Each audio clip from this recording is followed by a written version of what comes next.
The Friday the 13th franchise has been scaring and delighting horror fans for 30 years. The original film was instrumental in ushering in the slasher subgenre, as well as kicking off what could possibly be argued as the greatest decade for horror itself, the 1980s. And right now, I'm going to give you my own personal ranking of every film in the franchise. So strap in and let's go!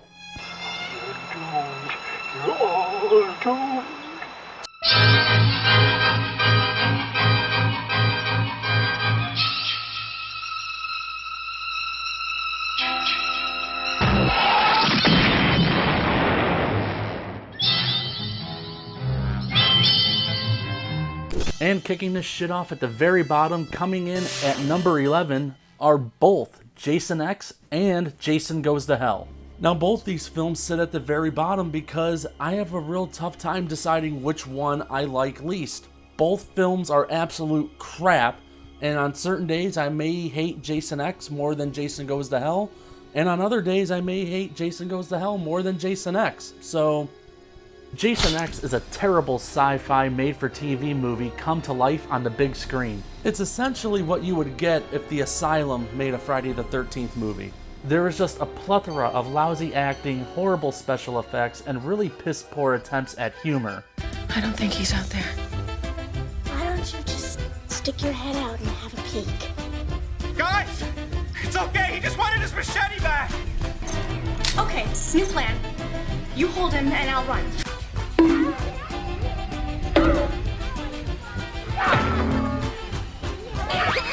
But this movie also commits the ultimate cardinal sin, and that's treating Jason like a joke.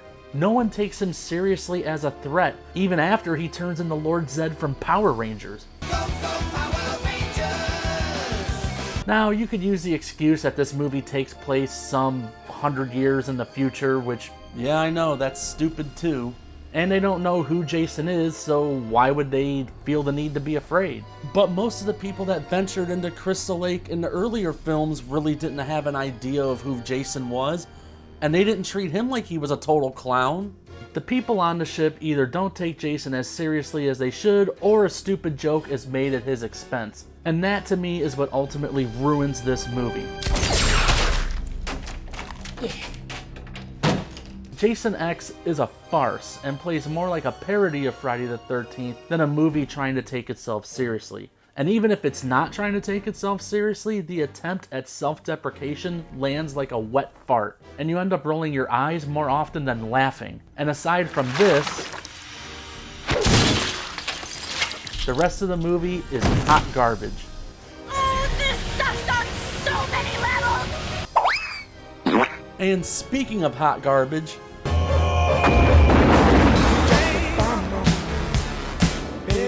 how in the hell do you have a Jason movie and Jason is hardly in it? Roy, not now. We'll get to you in a second.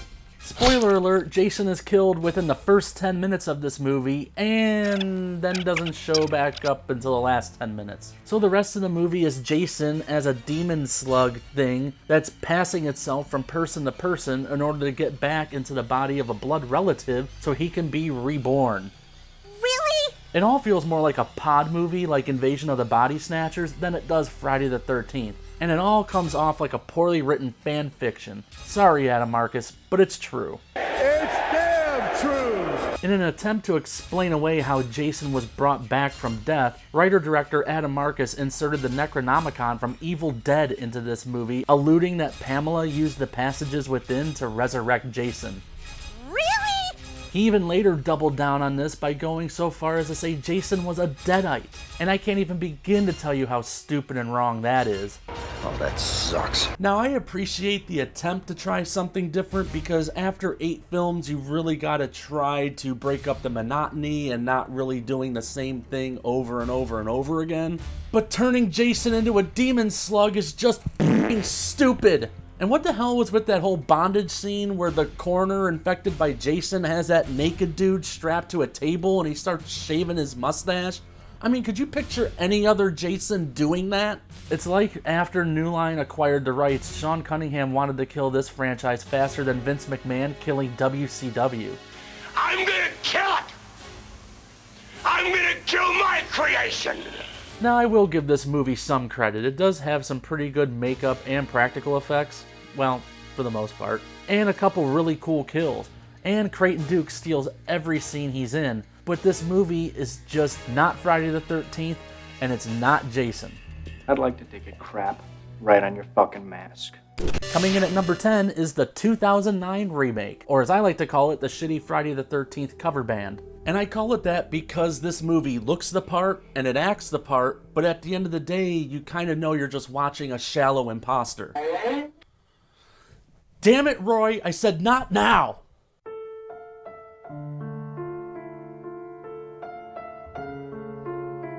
The best part of this movie is the opening 20 minutes. However, after that title card, it all goes down the drain really frickin' quick. Platinum Dunes, the production company behind that other shitty remake, were behind this one as well. And all it does is feel like a clone of their much superior Texas Chainsaw Massacre remake. Now, one of the pros of this movie, though, is Derek Mears as Jason.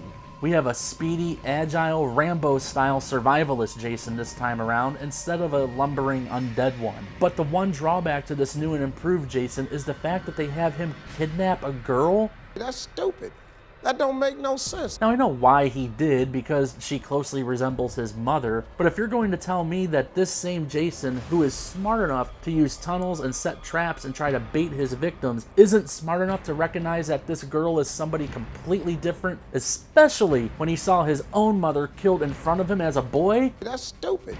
That don't make no sense. And aside from Sam Winchester, his sister, and this chick, there isn't a single likable person in this entire movie. They are all either annoying, douchebags, or assholes, or sometimes they're all three. And I'm not one to be prudish, but I also think this movie goes a little too far with the sex and drugs. Yes, I know sex and drugs have been hallmarks of the Friday the 13th franchise since the very beginning, but I think those older films handled it in a much more subtle way. However, this film acts like a hyperactive, immature teenager shoving all that shit in your face going, "Hey, look at all the weed and look at all the titties, isn't this cool?" It actually all feels sleazier than Part 5, and that's really hard to do.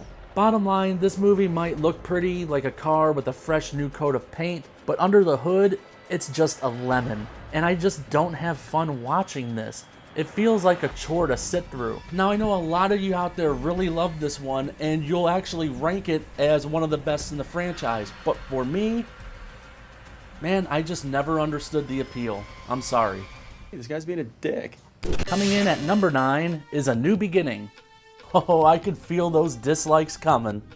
I can feel your anger. But what I like about A New Beginning more than the others that tried something different and failed is that it still feels like a Friday the 13th movie. Plus, I like the idea of continuing the story of Tommy and seeing how psychologically scarred the events of Part 4 have left him, even if he does look like he's 15 going on 30. Now, the big problem I have with this movie is that I just don't care about any of the characters. Well, except Ethel, because she's dead sexy. Or shit. And I also don't even care about Tommy because he's played in such an emotionally closed off way throughout the entire thing that it's hard to really relate to him. Now, had it been Corey Feldman in this movie, I think it's a little easier to bridge that emotional gap because you have that built-in history with him from Part 4. But with a brand new actor, it almost feels like a brand new character. And much like the remake, the supporting cast of teenagers in this one are all just annoying pricks that are either sex crazy or they treat each other like shit. Now that I think about it, I guess that's normal teenage behavior, actually. Well, if that's the way you feel, you're really out of line. Would you shut the fuck up? It makes you actively root for the killer to get them off the screen when you should feel the opposite. Now, speaking of the killer... Yes, you can come back, Roy, it's okay. I actually don't mind the idea of somebody using the guise of Jason in order to commit murder in copycat fashion. But Roy's reason for killing is just stupid. If he really cared for his son that much, how come he kept their relationship a secret? Sounds like somebody more ashamed of their family connection if you ask me. Come on, Roy. Get your hands dirty. It all just screams a tired rehash of Pamela Voorhees, except this time it's a father and not a mother. Also, it's worth pointing out that the inciting incident in this movie is over a goddamn candy bar. I am not kidding. Here, Vic, want a bite? Here, I'll just put it over here. And later on, when you're hungry, you can have it.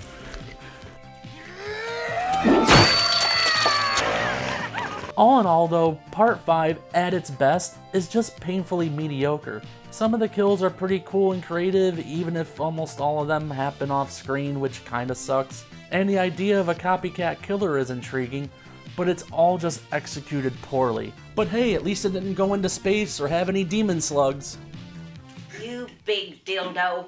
Coming in at number 8 is Freddy vs. Jason. Now, I almost didn't put this one on this ranking because I never really considered this movie a Friday the 13th movie. I always just considered it a Freddy movie that Jason just happens to co-star in. Now, I do enjoy the movie, and I do think the way they managed to tie together both franchises was really creative and really well done. I just feel like they really gave Jason the short end of the stick in this film. First off, it was a big mistake not to have Kane Hodder back as Jason. I mean, that's what all us fans wanted to see for 10 years. No offense to Ken Kersinger, who would go on to play Jason in this, but we all wanted Kane. And secondly, I just don't like the look of Jason in this movie at all. He moves like a large lumbering Frankenstein and at times looks like a sad puppy dog. And to have him be afraid of water? I mean, because we all know Jason has been deathly afraid of water in the rest of the franchise, right?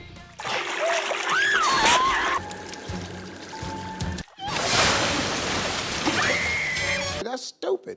That don't make no sense. And all this ties back to what I've said earlier about Jason getting crapped on in this movie. Doing stuff like making him look derpy and making him afraid of water when he's never ever shown to be, ever, makes him look like a bitch. And it ultimately makes him look weak and inferior to Freddy. It's bad enough that Jason is being manipulated as a pawn of Freddy's, so if Freddy was so powerful to resurrect Jason out of hell, then why did he just not help himself, and why the need for Jason in the first place? And it's only by a fluke mistake that a cop mentioning Krueger's name and our lead girl hearing it that brings him back. Nothing really Jason did ultimately mattered. A kid at school or just another random adult could have casually said the name even without the murders, and the effect probably would have been just the same. So again, why the need for Jason? Ultimately, in Freddy vs. Jason, it's the two fight scenes, the one in the dream world and the one at Crystal Lake, that are the real highlights, especially the one at the end. They are over the top, they are gruesome, they are fun, and this was a nice throwback to those golden age classics like Frankenstein vs. the Wolfman. I just wish they wouldn't have punked out Jason as much as they did. Why won't you die? Coming in at number 7 is Friday the 13th Part 3D. The only real praise I can give this movie is that it has some really cool funky title music, and it's the movie where Jason gets his iconic hockey mask. That's really about it. Now there are some cool kills sprinkled in there. Andy being split down the middle, or is it a cross? I always get that confused. And of course Vera getting a harpoon to the eye. Hey, now cut that out right now. That's not funny. In the face! In the face! But what really holds this movie back is the main thing it was marketed for, and that's the 3D. Now, I'm not old enough to have seen this movie in the theater and seen the 3D in all of its glory, so I can only judge this based on how I've seen it for the past 30 some odd years that I've been a Friday the 13th fan, and that's on VHS and DVD. And I just find all the forced 3D shots too distracting and gimmicky, especially when it comes to the kills. And because of the 3D filming technology at the time, the scenes at night are a lot brighter than in any of the other films, and I think that really gives this movie a cheap, stagey, sitcom quality feel. The characters are all pretty stock and bland, especially Final Girl Chris, who spends most of the movie abstracted or screaming her head off. And there's some weird, like, rapey Jason stuff going on with Chris in this movie, and it's never really elaborated on, so yeah, it's just weird. The only character that's really memorable in this movie is Shelly, but for all the wrong reasons. I guess I fooled you, huh? God damn it, Shirley, why do you always have to be such an asshole? His character is an odd blend of nerdy, awkward comic relief and sometimes a jerk. Damn it, Shelley. In some ways you feel sorry for him, like in that lovable loser kind of way, but in other times you just want to strangle him. But he is the one that Jason gets his hockey mask from, so I guess the ends justify the means. Asshole. But like I said before, there isn't much about Part 3 that I really love. I think it's an okay watch, but there isn't anything that really stands out, good or bad. It's just very bland.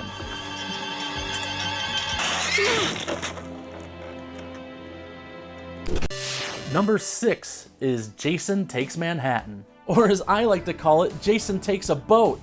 Like you haven't heard that one 1,000 times. Now, in case you didn't know, the original script had much more to do in Manhattan, even a key sequence taking place on the Brooklyn Bridge. But because of budget cuts by Paramount, director Rob Hedden's vision couldn't be fully realized, so the J-Man was stuck on a party boat for most of the movie. And what a lovely looking boat it is. I mean, seriously, look at it. It looks like it should be lobster fishing instead of hauling teens to New York City. But despite this film's corniness, I actually really enjoy it. Well, enjoyed enough to put it right in the middle of this ranking. And no, I'm not going to make excuses for the absurdity of the plot and the cast being largely forgettable, or Renee's dumb PTSD visions of little boy Jason, or Jason being able to swim all the way to New York City, or this one weird flasher looking guy, or when Jason dies at the end of this movie, he screams like a dinosaur and then turns back into a little boy. Yeah, there's no denying that this movie is chock full of stupid, but there is just something about this movie that is just really fun and easy to digest. And maybe it's the nostalgia kicking in because my buddy and I used to rent this one a lot from the video store when we were growing up. Hi Marsha, Top Hat Video for life. But the two big highlights come towards the end of this movie, where Julius tries to box Jason but ends up getting KO'd for life. And during the final chase scene when Jason chases Renee and her boyfriend into a diner. You don't understand. There is a maniac trying to kill us. Welcome to New York. Oh, yeah!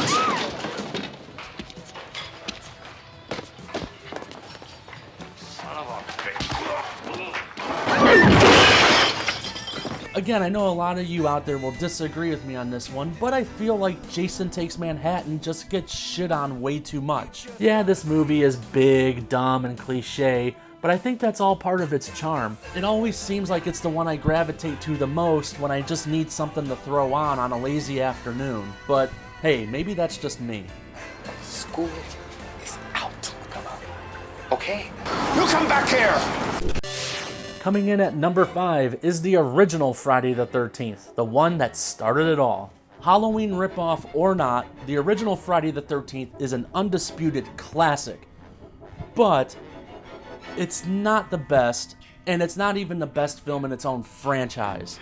What it does, and does well, are the kills and atmosphere. Horror effects maestro Tom Savini was the man instrumental in bringing us all the gory goods that this film has to offer. Most notably, Kevin Bacon getting stabbed through the throat with an arrow, which is arguably the most iconic kill of the entire franchise. Except for one other kill, but we'll get to that one shortly. I also mentioned the atmosphere, which I love in this movie. All the shots of the trees, the lake, of the storm, it really puts you into this movie. And you really feel like you are at this camp with these people. And they also put good use to the POV shots of the killer as they stalk their victims around Crystal Lake. It's a cliche shot that gets abused a lot in horror movies, but when it's done right, it can be very effective. But on the whole, there isn't much going on in this movie. We are essentially just following around a small group of people bumming around a campsite waiting to be killed. Now, I do like the characters we are hanging around with, well, some more than others, but they really just aren't given much to do. For most of their time on screen, they are either walking around, sitting down, walking around, or sitting down, walking around, or sitting down. Can we get some kind of plot escalation, please?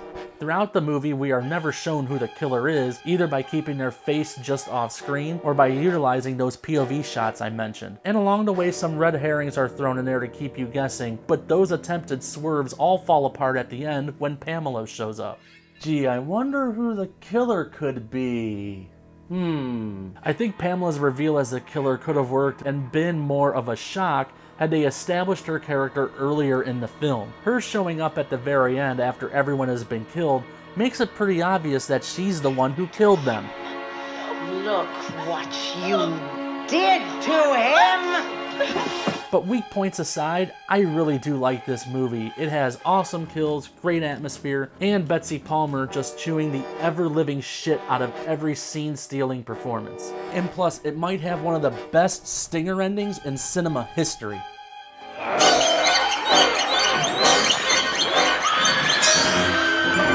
Coming in at number 4 is the original sequel, Friday the 13th Part 2. Normally, when it comes to horror movies and their sequels, the rule of thumb is you can never top the original. But Friday the 13th Part 2 is one of those rare exceptions. The story itself is more or less a redo of the first one, only with Jason making his big screen debut taking over as the killer from his recently decapitated mother. But rookie Jason in this movie is depicted as some sort of demented hillbilly woodsman with a sack over his head, rather than the hulking brute behind the hockey mask that we all know him for today.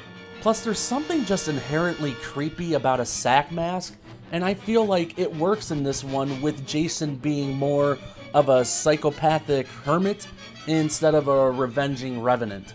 The cast of characters are actually all really likable, anchored at the top by Paul and Ginny, with Ginny being arguably the best final girl in the entire franchise. Amy Steele is just fantastic in this role, and she does such a great job of fighting back against Jason, and even uses psychology to her advantage by dressing up as Pamela in the last-ditch effort to confuse Jason long enough so she could kill him. That's a good boy. Good Jason. Are you my mother?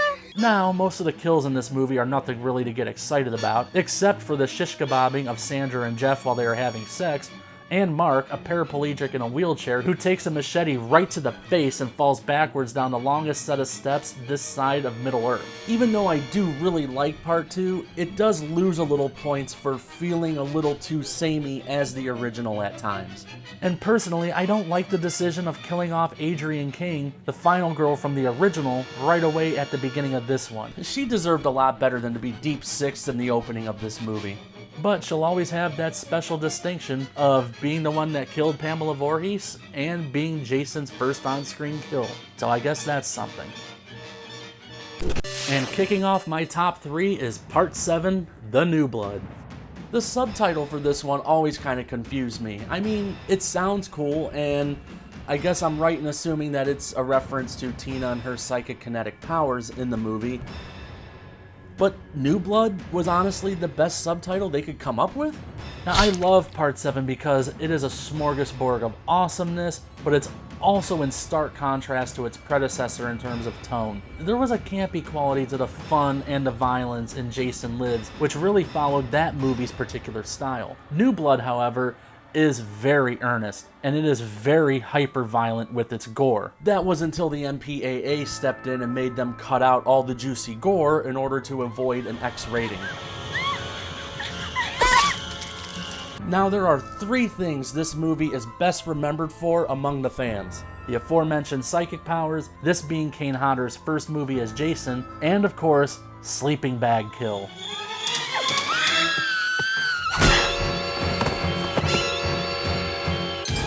Remember back when I said there was one other iconic kill in this franchise?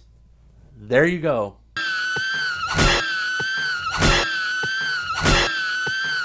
Now, a lot of people will criticize the characters in this movie as being extremely shallow or borderline worthless, but me, however, I actually don't mind them. Yes, they are cliché with a capital C, but for the most part, I don't find them annoying. Well, except for maybe Stoner Girl or the Gold Digger chick. Russell, party for 2, right this way, please. Shut the fuck up! But I really like Nick, who is the main love interest of Tina. Melissa is the bitch you love to hate, and the rest are just a blend of stock body count fodder. But it is a Friday the 13th movie, so what really do you expect? But the real villain of this movie isn't Jason, it's Dr. Cruz, played brilliantly by Weekend at Bernie's himself, Terry Kaiser. He is such a slimy prick, and another one you just want to see get his comeuppance. But I personally would have rather have seen Tina be the one to take him out, not Jason. And you're lying to me! On the whole, though, New Blood isn't perfect, but I am hard-pressed to find any glaring issues that I personally have with it. It's brutal and fun. Actually, although now that I think about it, the dead dad coming back to save the day at the end is really kind of stupid. Now, when it comes to the last two films on this ranking, they are so damn close that they could really be 1A and 1B, but I'm not going to cheat twice on this ranking. So I have to choose one or the other, and so that means coming in at number 2 is Friday the 13th Part 4, The Final Chapter. All jokes aside about the subtitle, this movie was really supposed to be the end of the line, but we all know how that turned out. Gone is the sitcom-y writing and humor from Part 3, replaced with a look and tone much more reflectant of the first two. Joseph Zito's direction is probably the best in the entire franchise, and even though we had Jason running around in practically full view of the camera a movie before, I love Zito's decision to keep him mostly off screen until the last act. It makes him less of a character and more of a force. It's that old school method of less is more, and it works here in spades. In terms of Jason, what else is there to say other than Ted White plays him like an absolute savage, dispatching people in a number of unique ways. We got a hacksaw head spin, knife through the raft, harpoon to the balls, corkscrew meat cleaver, shower head crunch, axe through the door, and my personal favorite, the window Royal Rumble.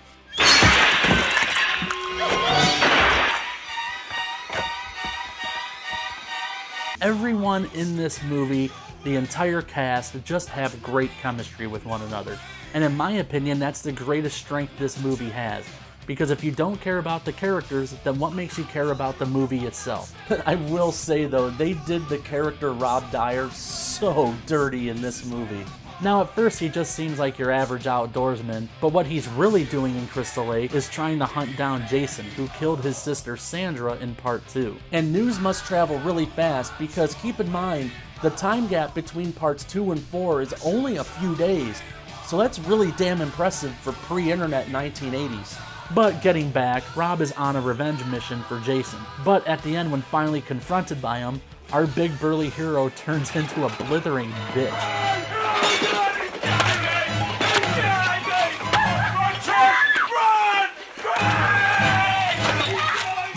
It's a death scene so silly that it's become infamous in the Friday the 13th community. Even the recent video game joked on this by having Rob being killed at the start of each match, and at times you can even hear Tommy yell, "He's killing me!"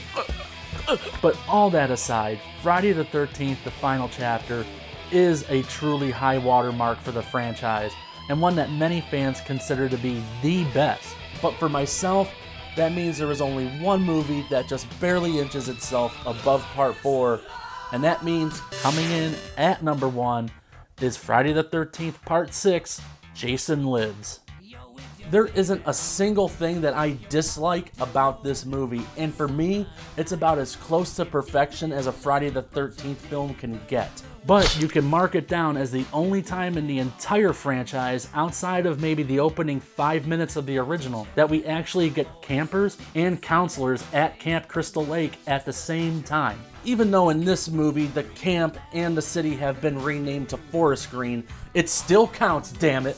I just love the blend of personalities when it comes to the counselors themselves and the kids, especially these two boys. If this is as exciting as it gets, we're in big trouble, dude. Now, call me sick, but when you throw children into harm's way into horror movies, I think it really does heighten the drama. Just having a group of dickhead teenagers get killed, who cares? And hell, those douchebags probably had it coming to them. But innocent children? That's different. I also love the sardonic tone this movie has towards itself. It doesn't go as far as the other installments in trying to ramp up the humor, but the humor that is in this movie plays extremely well. Now, I'm not going to say this movie isn't without a dumb moment or two, but those moments don't detract or become eyesores, and they never push this movie into farce territory. Some folks have a strange idea of entertainment. And Jason, now freshly resurrected by CJ Graham in this movie, is 100% pure beast mode. I mean, he's ripping out hearts, he's ripping off heads, and in my personal favorite kill of the movie, he decapitates 3 people at once.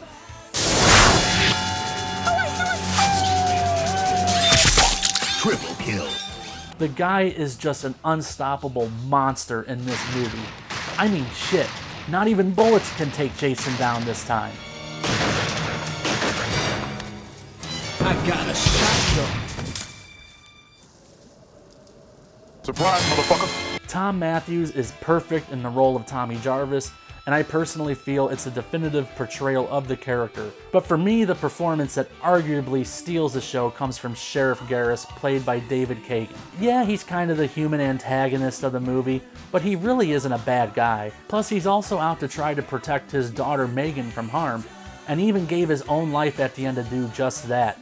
That makes him a fucking hero in my book. And speaking of the last act, is there a better or more epic final showdown than Tommy and Jason in the Ring of Fire out on Crystal Lake? Now musically, 3 words: Alice Cooper. I can't think of a better song written for a horror character than He's Back. It's so good and so iconic now that it really has become the anthem of the entire franchise and Jason himself. He also dropped in 2 other songs, Teenage Frankenstein and Hard Rock Summer. Each one of those are kick-ass. And there's also the song Animal by Felony. I mean, come on, there isn't too many horror movie soundtracks that can top Jason Lives. All in all, Jason Lives is just a great, entertaining flick. And sure, it's easy to pick apart the absurdity of the circumstances in the plot, but you can still accept them and go along for a fun ride and never feel like your intelligence is being insulted. It's an 80s slasher that is a nuanced love letter to the golden age of monster movies, and I love every second of it. Well, that was it for this ranking video. I hope you enjoyed it. If you agreed with me, that's awesome. If not, and you disagreed with me, and you hated my ranking, and you hate me in the process, well, I only got really 2 things to say to you.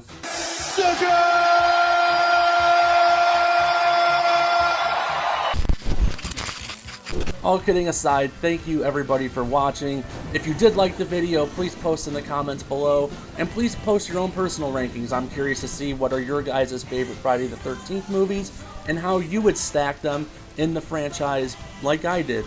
As always, like, comment, and subscribe. Adios, and GTFO!